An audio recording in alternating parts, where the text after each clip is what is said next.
ওর নাম কিন্তু পিচ্ছি মায়াবতী নয়, এই নাম আমার দেওয়া। ওকে আমি এই নামেই ডাকতাম। আজ থেকে প্রায় 10 বছর আগে বন্ধুদের সঙ্গে ঘুরতে গিয়ে একটা ছোট্ট দুর্ঘটনার শিকার হই আমি। ঠিক তখন এক 9-10 বছর মেয়ে আমার সামনে আল্লাহর ফেরেস্তার মতো হাজির হয়েছিল। আমাকে গাড়ি থেকে টেনে বের করে আনে। সেই ক্ষণিকের দেখাতে ওর মুখটা আমার হৃদয়ে গেঁথে গেছিল। আমি ভালোবেসে ফেলেছিলাম ওকে, একটা বাচ্চা মেয়েকে। সে জানতেও পারেনি কি গভীর ছাপ ফেলে গেছে আমার মনে। আমি সুস্থ হয়ে উঠলেও ওর খোঁজ পাইনি আর কখনো। শুধু মনে ছিল ওর স্কুল ড্রেসের name plate, Maisha Talukdar, class 7। দুর্ঘটনার সময় ওর ড্রেসের সেই নেম প্লেটটা আমার হাতে এসে পড়েছিল। হাসপাতালে নিয়ে যাওয়ার পর আমার জিনিসপত্রের সঙ্গে সেটাও দেওয়া হয়েছিল বাড়িতে, কিন্তু আমি তখন ভুলেই গিয়েছিলাম ওই নেম প্লেটটির কথা। এরপর বহু বছর ধরে আমি খুঁজেছি তাকে, পাইনি কোথাও।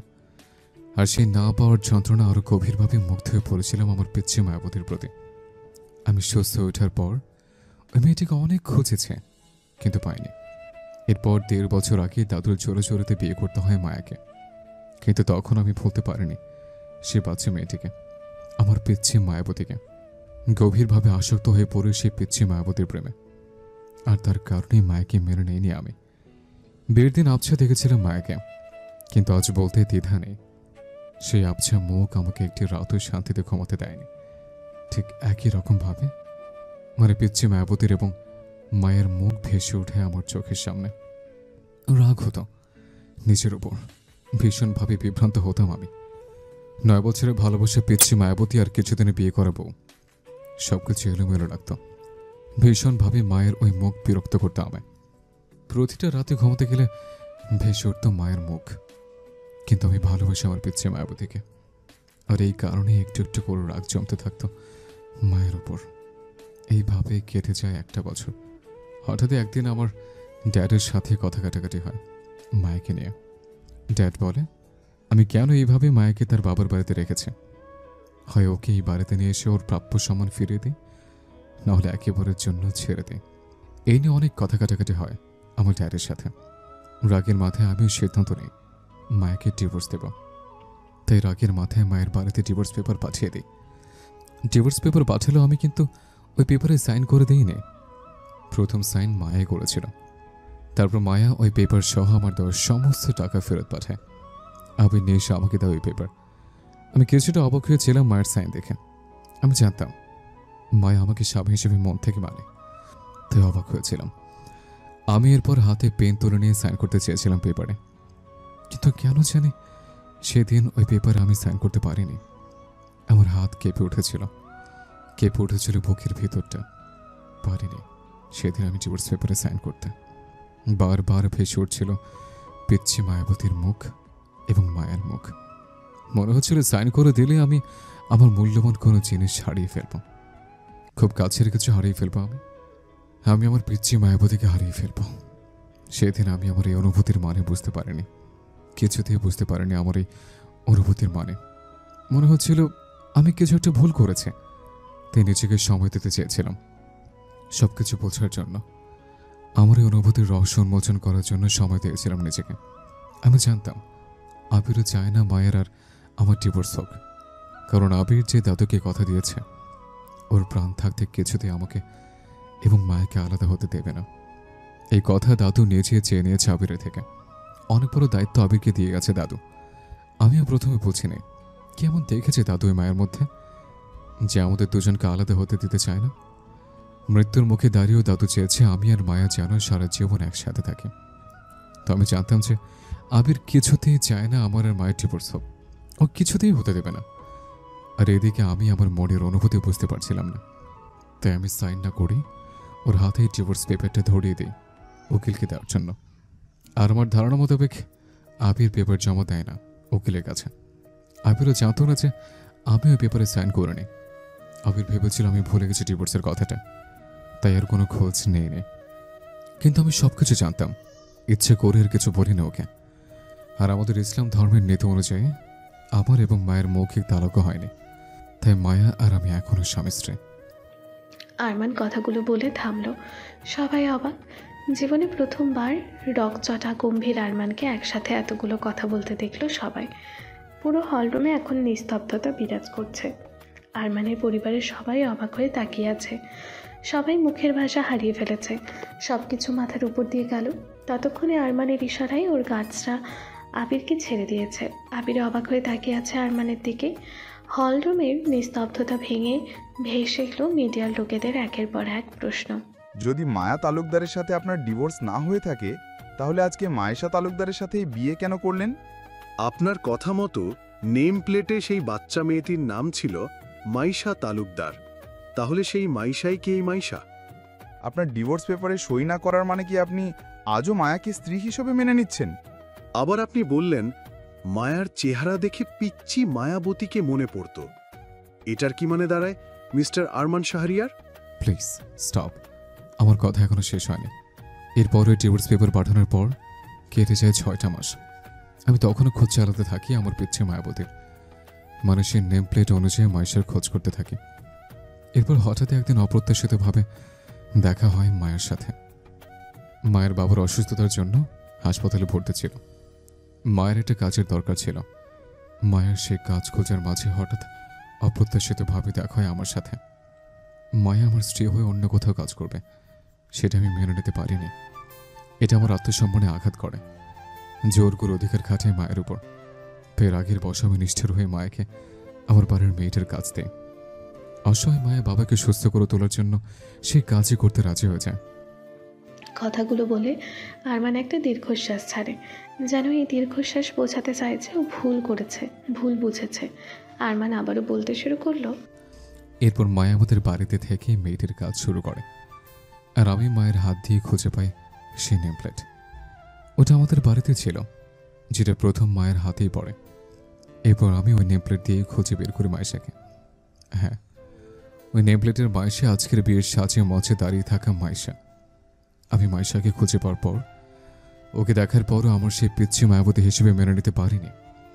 কারণ মায়েশার সাথে সেই বাচ্চা মেয়েটির আমি কোনো মিল পাইনি। অথচ এর আগে আমি যতবার মায়ের কাছাকাছি গিয়েছি, ততবার মনে হয়েছে যে পিচ্ছি মায়াবতী আমার কাছে আছে। সেই অনুভূতি আমি মায়ের মধ্যে পেয়েছি, যেটা পিচ্ছি মায়াবতীর মধ্যে পেয়েছিলাম। তাই আমি মায়েশাকে মেনে নিতে পারিনি সেই পিচ্ছি মায়াবতী হিসেবে। কিন্তু হঠাৎ আমার কিছু বুঝে ওঠার আগে আমার মম মায়েশাকে আমাদের বাড়ি নিয়ে চলে। কারণ আমার পরিবারের সবাই জানত সে পিচ্ছি মায়াবতীর কথা। মামা খোঁজ রেখেছিল সব বিষয়ে। মামা জানতে পারে মায়েশার কথা, আর মায়েশাকে নিয়ে হাজির হয় আমাদের বাড়িতে। আর তারপর শুরু করে বিয়ের আয়োজন। কিন্তু এরই মাঝে মায়েশার আচার আচরণের মাধ্যমে আমি বুঝতে পারি মায়েশা সেই মেয়ে নয়। হঠাৎ একদিন খুব কাছ থেকে দেখি মায়াকে। মায়ের দুই চোখ, ওর কাছাকাছি আসার অনুভূতি, প্রথম থেকে সবকিছু ভেবে আমার সন্দেহ হয়। এবার আমি খোঁজ করতে শুরু করি মায়ের বিষয়ে, আর আমার ধারণা মিলে যায়। মায়াই আমার পিচ্ছি মায়াবতী, আমার ভালোবাসা, আমার অর্ধাঙ্গিনী, যাকে আমি ডিভোর্স দিতে কেউ দিতে পারিনি। মায়ের স্কুলে খোঁজ লাগিয়ে জানতে পারি যে 10 বছর আগে মায়ের স্কুল থেকে ঘুরতে নিয়ে যাওয়া হয়েছিল দার্জিলিং। আর মধ্যবিত্ত পরিবারের মায়া তার বাবার আর্থিক দিক থেকে সচ্ছল ছিল না, কিন্তু তার তুলনায় মায়েশার বাবা ছিল আর্থিক দিক থেকে সচ্ছল। স্কুল থেকে ঘুরতে নিয়ে গেলে মায়ের কাছে নতুন স্কুল ড্রেস ছিল না, তাই চাচাতো বোনের থেকে স্কুল ড্রেস নিয়ে ওটা পরেই ঘুরতে যায়। সেদিন মৃত্যুর মুখ থেকে মায়া আমাকে ফিরিয়ে এনেছিল, আর এটা আমার দাদুও জানত। দাদু মায়ের খোঁজ আমার আগে থেকে পেয়ে গিয়েছিল, আর তাই দাদু চোরে চুরি করে আমার সাথে মায়ের বিয়ে দিয়েছিল। কিন্তু কখনো কাউকে জানায়নি যে মায়ের সেই মেয়ে। দাদু চেয়েছিল আমি নিজেই তাকে চিনে নেই। দাদু যখন শেষ নিঃশ্বাস ত্যাগ করেন, তখন জানাতে চেয়েছিল আমাকে এই বিষয়টা, কিন্তু দুর্ভাগ্যবশত সেটা আর হয়নি। আমি সেই সময় বিজনেসের কাজে বিদেশে ছিলাম, তাই দাদু আমার জন্য একটা চিঠি রেখে গিয়েছিল সকলের অজান্তে। সেই চিঠি আমি মায়ের হাত দ্বারাই পেয়েছিলাম। মায়া যে ছোট্ট বাক্সটা আমার হাতে তুলে দিয়েছিল, ওটাতে ছিল সেই নেকলেস সহ দাদুর রেখে যাওয়া চিঠি, যেটা আমার চোখে প্রথম পড়েনি। সবকিছু জানার পর সেই নেমপ্লেট বাক্স থেকে আবার বের করতে গিয়ে আমার চোখে পড়ে চিঠিটি, এবং তা থেকে আমার কাছে স্পষ্ট হয় সবকিছু। আর ওই নেমপ্লেট অনুযায়ী আমার ভুল ধারণা ছিল যে আমার প্রাণ বাঁচানো মেয়েটি মায়েশা। আর এই নেমপ্লেট ধরে আমি পৌঁছাই মায়েশার কাছে, আর সাথে আমার মমও। মিসেস মঞ্জিলা বেগম মানে মাইশার মা মিথ্যে বলে আমার মমকে। মম সব ঘটনা ঘুরে বলে।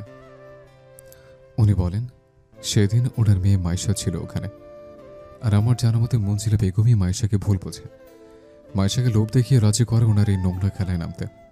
মিসেস মঞ্জিলা বেগম প্রতারণা করে আমাদের সাথে। কে ঠিক বললাম তো মিসেস মঞ্জিলা বেগম? আরমান শেষের কথাটি মিসেস মুনজিলা বেগমের উদ্দেশ্যে বলল। হলরুমের প্রত্যেকটা ব্যক্তি থমকে গিয়েছে, বিশেষ করে আরমানের পরিবারের সবাই বিস্ময়ের চরম সময়ে পৌঁছে গেছে। কারোর মুখে কথা নেই, কিন্তু মিসেস মুনজিলা বেগমের মুখে ঘাবড়ে যাওয়ার চিহ্ন। উনি কি বলবেন বুঝতে পারছে না। সবার উৎসুক দৃষ্টি এখন ওনার দিকে। না, মিথ্যে কথা, আমি কিছু জানতাম না। আরমানের মা আমাদের নিয়ে আসে ওনার ছেলের সাথে আমার মেয়ের বিয়ে দেবে এই প্রতিশ্রুতি দিয়ে। দেখো আরমান বাবা, এখন তুমি একদম কথা ঘোরাবে না। আমার মেয়ের সাথে তোমার কিন্তু বিয়ে হয়ে গেছে। কিছুক্ষণ আগে তুমি নিজে সাইন করেছো রেজিস্ট্রির পেপারে, আর তার সাক্ষী আছে এই হল রুমে থাকা প্রত্যেকটা মানুষ। তাই এখন তোমাকে আমার মেয়েকে স্ত্রী হিসেবে মেনে নিতে হবে। এখন কোনো বাহানা দেখাবে না তুমি, না হলে কিন্তু আমি থানায় যেতে বাধ্য হব, মামলা দেব তোমার নামে। ওনার কথাই হুহা করে হেসে ফেললো আরমান, যেন উনি খুব মজার একটা কথা বলেছে। আরমান হাসতে হাসতে বলে উঠল, আপনি আমার নামে মামলা দেবেন? আরমান শাহরিয়ার নামে? বাহ, দারুণ তো। চোরের মায়ের বড় গলা, কথাটা শুনেছিলাম, আর আজ নিজের চোখে তার প্রমাণ দেখলাম।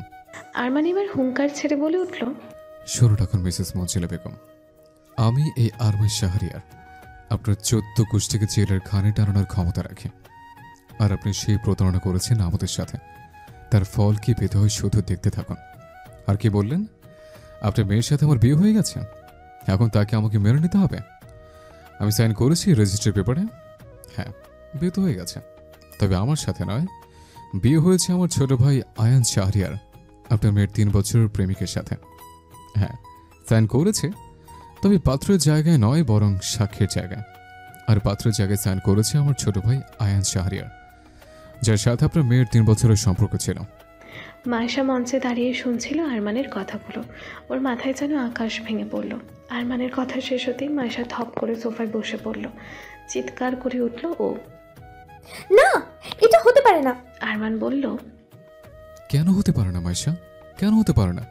কি ভেবেছিলে আমার ভাইয়ের সাথে 3 বছর সম্পর্ক রেখে হঠাৎ করে আমাকে পেয়ে ওকে ছেড়ে দিয়ে আমার সাথে ঘর পাতবে? আমার ভাইকে কষ্ট দিয়ে তুমি আমার সাথে লাক্সারি লাইফ লিড করবে, আর আমি সেটা মেনে নেব না? কখনোই না। তোমাদের এই সব আমি পরে দেখে নেব। যেটার জন্য আজ আমি সবাইকে এখানে ডেকেছি সেটা সম্পূর্ণ করি আগে। এরপর আরমান আবারও হলের মাঝখানে এসে মাইক্রোফোন হাতে নিয়ে বলতে শুরু করলো, তো আজ আমি সবার সামনে আমার অর্ধাঙ্গিনী, আমার পিচ্ছি মায়াবতী, আমার ভালোবাসার মানুষটিকে তার যোগ্য সম্মান দিয়ে ফিরে আনতে চাই আমার জীবনে। সকলের সাথে পরিচয় করিয়ে দিতে চাই তার। পুরো দুনিয়ার সামনে আমি আমার ভুলের ক্ষমা চাইবো তার কাছে। নিজের অনুভূতি না বুঝে অনেক কষ্ট দিয়ে ফেলেছি তাকে, অনেক অন্যায় করেছি তার সাথে। সে আমার করা সব অন্যায় মুখ বুঝে সহ্য করেছে। আমি বুঝতে পেরেছি আমার করা ভুল করো, আমি আমার সব ভুল শুধরে নেব। এই আরমান শাহরিয়ার জীবনে কখনো কাউকে সরি বলেনি। আজ আমি এই আরমান শাহরিয়ার পুরো দুনিয়ার সামনে নিজের ভুল স্বীকার করে সরি বলতে চাই তাকে। সবকিছু বিনিময়ে আমি তাকে আমার জীবনে ফিরে আনতে চাই। দরকার পড়লে সকলের সামনে আমি ওর পা ধরে ক্ষমা চাইব। তবুও আমি আমার জীবনে ওকে চাই। ভুল করেছে আমি।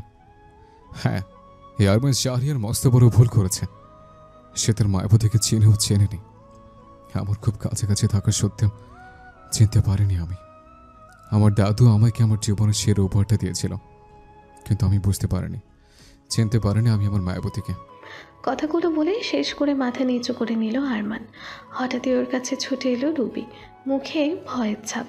আরমান রুবিকে দেখে ওকে উদ্দেশ্য করে বলল ধীর গলায়, রুবি, যাও মায়াকে নিয়ে এসো।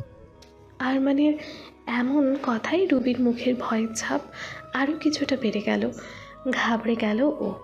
আরমান ভ্রু কুচকে তাকালো রুবির দিকে, বিচলিত হয়ে জিজ্ঞেস করলো, কি হচ্ছে রুবি? মায়া, মায়া ঠিক আছে তো? রুবি ভীতু গলায় বলে উঠল, স্যার, মায়া মায়া ম্যাম রুমে নেই। আমি ওয়াশরুমে গিয়েছিলাম, ফিরে এসে দেখি মায়া ম্যাম রুমে নেই। আশেপাশে অনেক খুঁজলাম আমি, কিন্তু কোথাও পেলাম না। আপনাকে অনেক আগেই বলতে চেয়েছিলাম আমি, কিন্তু কিন্তু আপনি এদিকে কথা বলেই ব্যস্ত ছিলেন বলে বলতে পারিনি। এখন না বলে থাকতে পারলাম না। রুবি কথাগুলো বলেই মাথা নিচু করে নিল। আরমান অবাক গলায় চিৎকার করে উঠল, হোয়াট? মায়ের রুমে নেই মানে? অসুস্থ শরীর নিয়ে কোথায় যাবে? খুঁজে দেখো, আশেপাশে কোথাও আছে, হয়তো এত ভিড়ের মাঝে কোথাও আছে, তাই তুমি খুঁজে পাওনি। রুবি আবারও বলল, না স্যার, মায়া ম্যাম কোথাও নেই, উনি চলে গিয়েছেন। আর এই যে আপনার জন্য চিঠি। আরমান অবাক গলাতে বলল, চলে গেছে মানে কি? অসুস্থ শরীর নিয়ে কোথায় যাবে ও? আর কিসের চিঠি এটা? মায়া ম্যাম আপনার জন্য রেখে গেছেন এই চিঠি। আর আসলে মানে বিছানায়। আরমান বিরক্ত গলায় ধমকে উঠে বলল, কি আসলে মানে করছো রবি? আমতমতা না করে যা বলার স্পষ্ট করে বলো। রুবি চমকে উঠে বলল, মায়া ম্যাম যেই রুমে ছিলেন সেই রুমে, বিছানায় এবং ফ্লোরে রক্তের দাগ। আরমান চমকে উঠল। হোয়াট? রক্ত? কিসের রক্ত? জানি না স্যার, এই যে মায়া ম্যামের রেখে যাওয়া চিঠি। আরমান তড়িঘড়ি রুবির হাত থেকে কাগজটা কেড়ে নিল এবং সেটা খুলে পড়তে শুরু করলো। কিছুটা সময় নিয়ে চিঠিটা পড়ল ও। হ্যাঁ, চিঠিটা মায়ারই লেখা। চিঠিটা পড়ার সাথে সাথে আরমানের পায়ের নিচ থেকে মাটি সরে গেল যেন। মাথায় আকাশ ভেঙে পড়ল।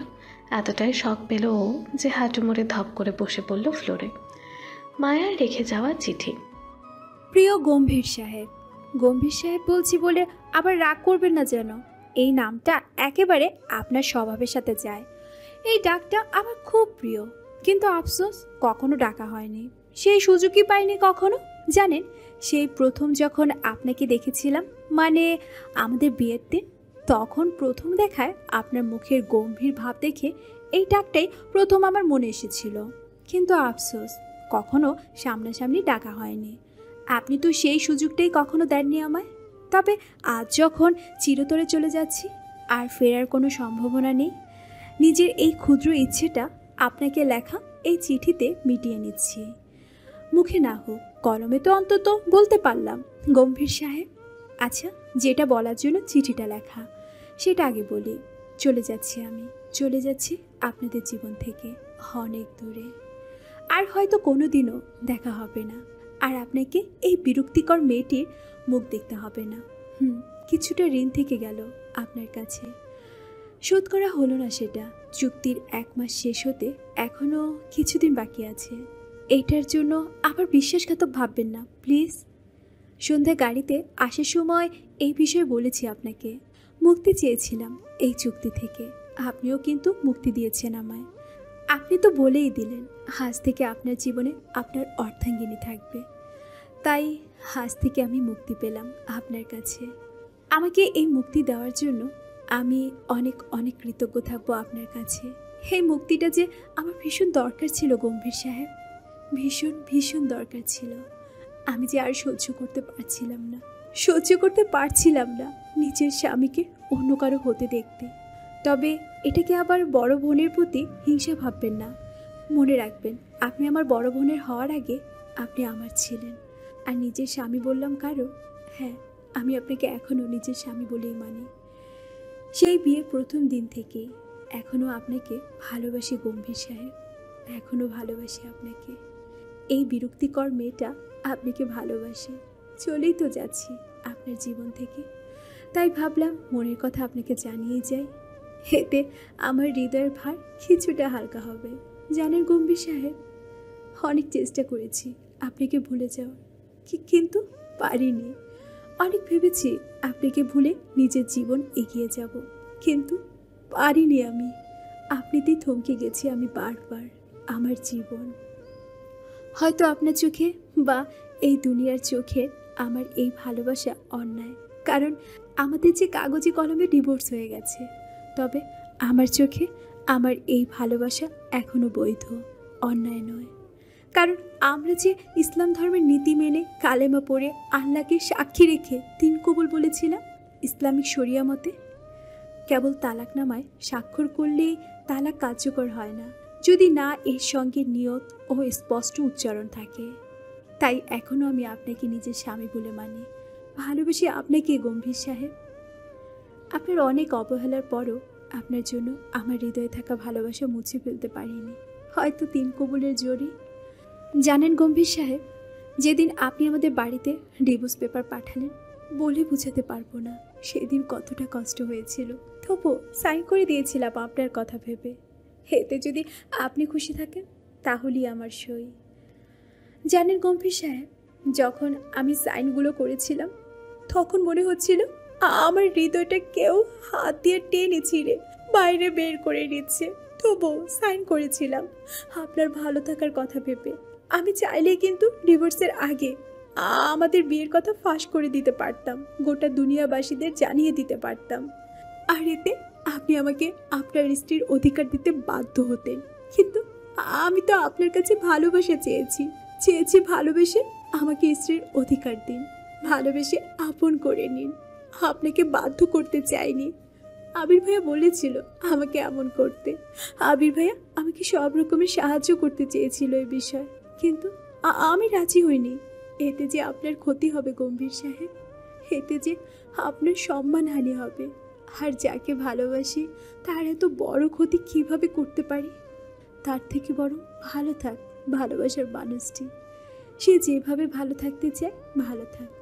ভালোবাসা মানেই তো নিজের কষ্ট হলো ভালোবাসার মানুষটিকে ভালো রাখা। তাই আমার কষ্ট হলো সাইন করেছিলাম আপনার পাঠানো ডিভোর্স পেপারে।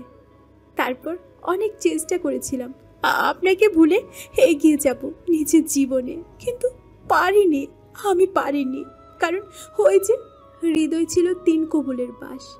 এরপর হঠাৎই অপ্রত্যাশিতভাবে আবারও দেখা হয়ে গেল আপনার সাথে। আপনাকে এমন জায়গায় দেখব কখনো কল্পনাও করিনি। রাগের মাথায় অনেক কিছু বলেছিলাম, রাগের মাথায় নিজেকেও অনেকটা ছোটও করেছিলাম আপনার সামনে। যাকগে সেসব কথা থাক।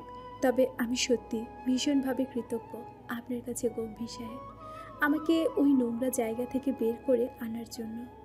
হাজার ধন্যবাদ দিলেও কম হয়ে যাবে। ওই ঋণ আমি কোনোদিনও শোধ করতে পারবো না। সেই রাতে নিজের কুমারিত্ব হারিয়েছিলাম, তবে আল্লাহর কাছে লাখ লাখ শুকরিয়া যে মানুষটি আমার স্বামী ছিল। এরপর শুরু হয় আপনার কাছাকাছি থাকা। এতে আমার হৃদয় চাপা পড়া ভালোবাসা সত্যি আবারও জেগে ওঠে।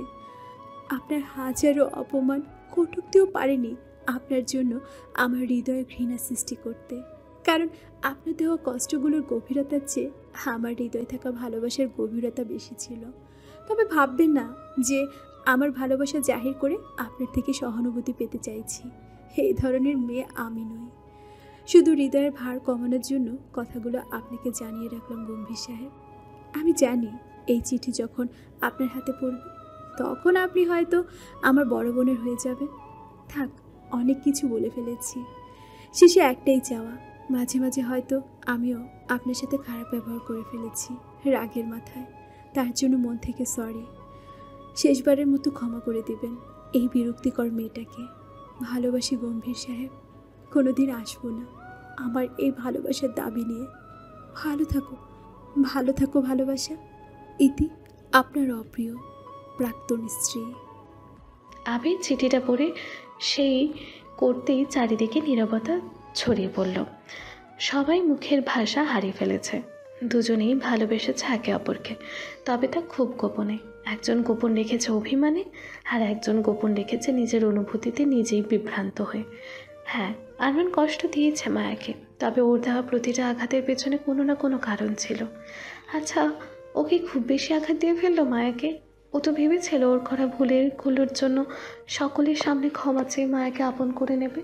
কোনো কিছু পরোয়া না করা আরমান তো কই আজ নিজের ব্যক্তিত্বর কথা ভাবেনি। পুরো দুনিয়াবাসীর সামনে মায়াকে পাওয়ার জন্য মায়ার সামনে মাথা নত করতে রাজি ছিল। কিন্তু এমনটা কেন করলো মায়া?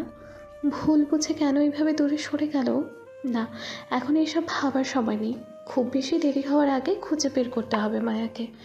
এত অল্প সময়ের মধ্যে খুব বেশি দূরে হয়তো মায়া যেতে পারবে না। এই ভেবে আরমান হুড়মুড় করে উঠে দাঁড়ালো। ছুটে গেল যেই ঘরে মায়াকে রাখা ছিল সেই ঘরে। হ্যাঁ, রুবির কথা মতো বিছানায় রক্তের দাগ, সাথে ফ্লোরেও কিছুটা রক্ত। থমকে গেল আরমানের হৃদয়। মায়া ঠিক আছে তো? এই রক্ত কিসের রক্ত? অজানা আশঙ্কায় বুকের ভেতরটা কেঁপে উঠল আরমানের। রাত 1:35। আরমানের হৃদয়ের সাথে যেন পৃথিবীর বুকেও ঝড় উঠেছে। আকাশে বজ্রপাতের শব্দ এত বিকট যে মানুষের বুকের ভেতর কাঁপতেও বাধ্য। পাল্লা দিয়ে বাড়ছে বাতাসের গতি, আর সেই বাতাসের গতির সাথে যেন নীরব যুদ্ধ চলছে আরমানের।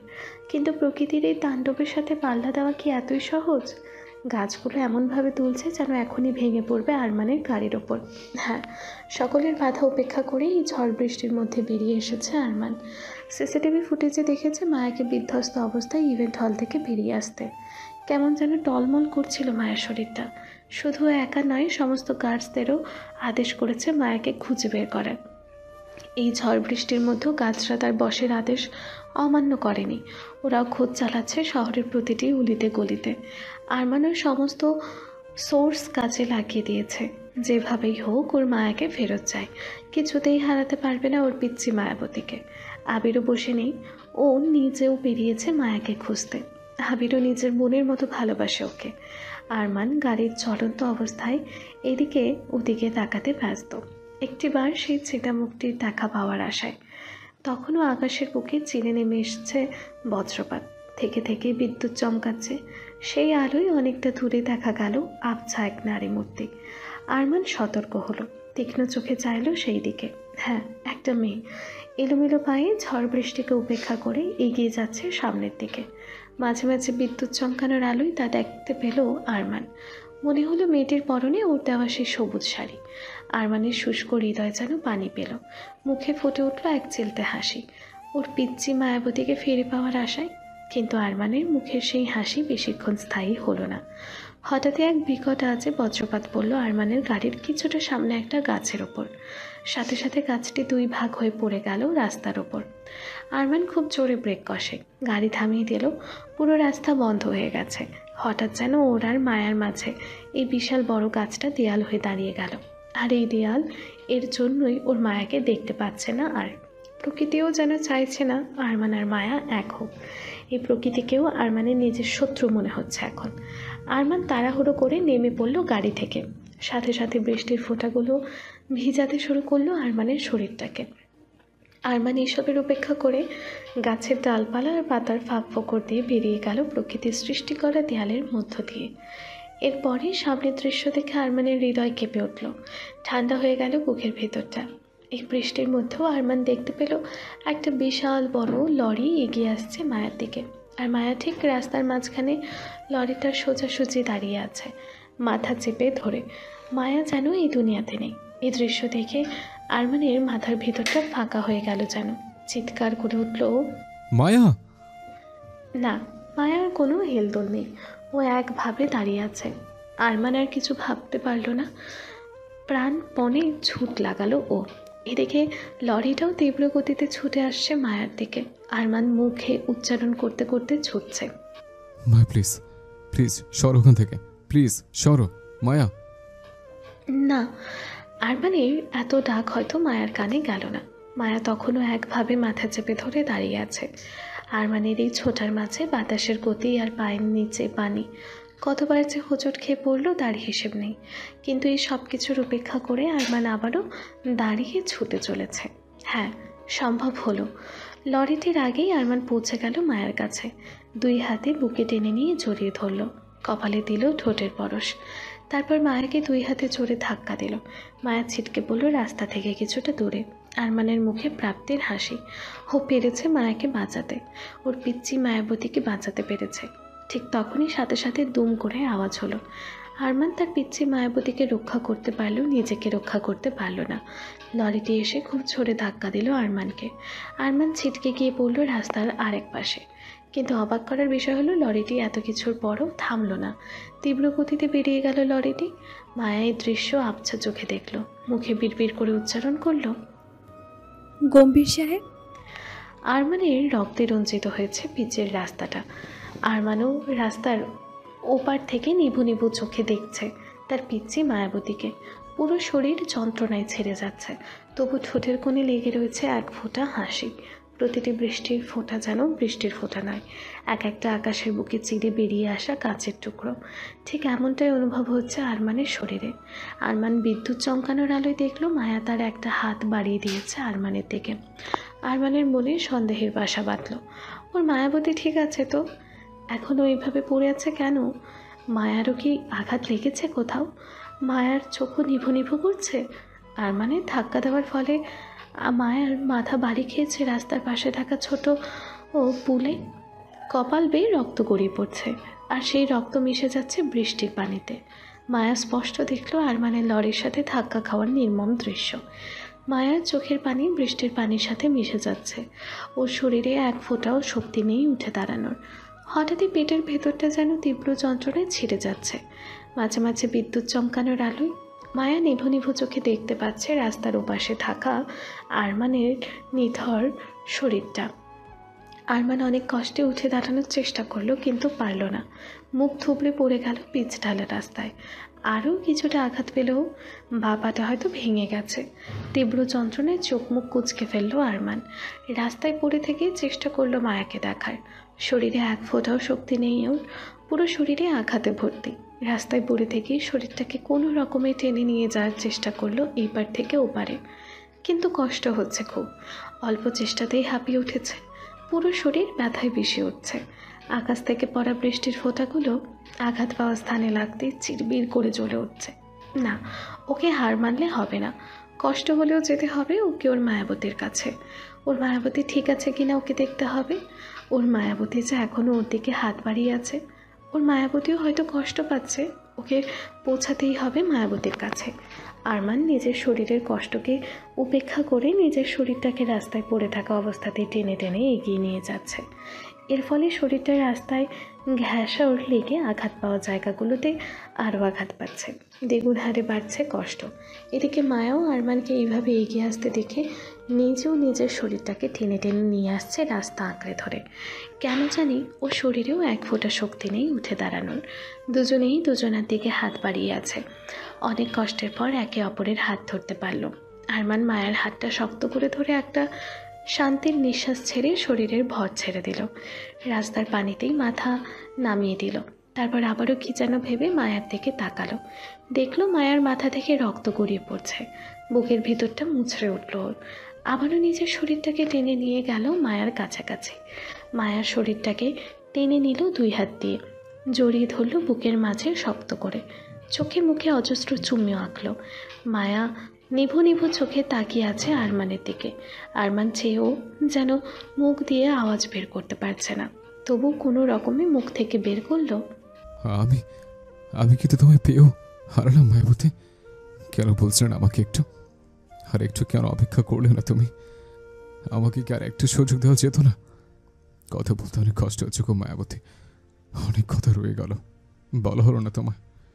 শুধু একটা রিকোয়েস্ট করছি তোমায়, শুধু একবার তোমার মুখ থেকে গম্ভীর সাহেব ডাক্তার শুনতে চাই একবার। মায়া ফিসফিস করে উচ্চারণ করলো অনেক কষ্টে, গম্ভীর সাহেব। এত কষ্টের মাঝেও আরমানের মুখে ফুটে উঠল এক চেলতে হাসি। মায়াকে জড়িয়ে ধরল শক্ত করে। ভালোবাসি তোমাকে আমার পিচ্ছে মায়াবতী, অন্তরের গভীর থেকে ভালোবাসি। কত কথা জমেছিল হৃদয়ে, বলা হয়নি, আর বলা হবে কি। আজ যখন সবকিছু ফাঁক হয়ে যাচ্ছে তখন তোমাকে জানাতে এসছে।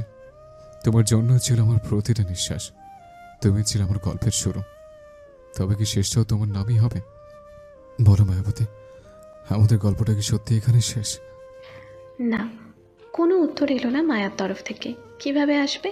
মায়া যে আরমানের বুকেই জ্ঞান হারিয়েছে। আরমানও পারল না আর চোখ খুলে রাখতে।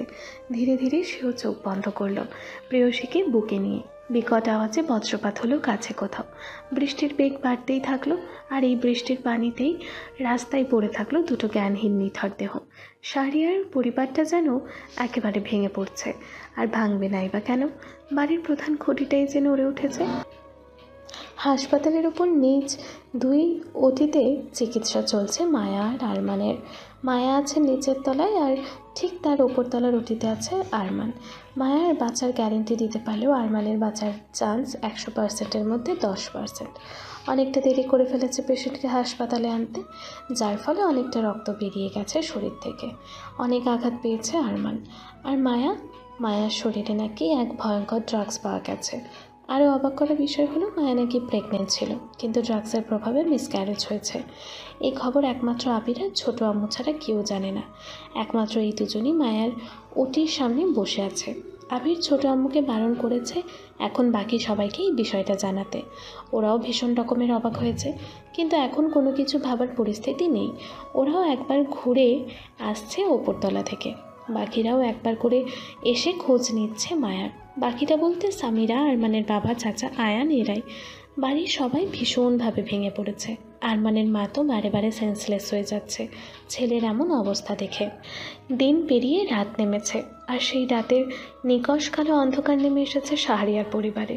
শহরের সবচেয়ে আলো ঝলমলে এই হাসপাতালের ভবনের নির্দিষ্ট দুটি আইসিইউতে তখনও নিঃশব্দে লড়াই করে চলেছে জীবন আর মৃত্যুর সঙ্গে দুটো ভালোবাসার মানুষ।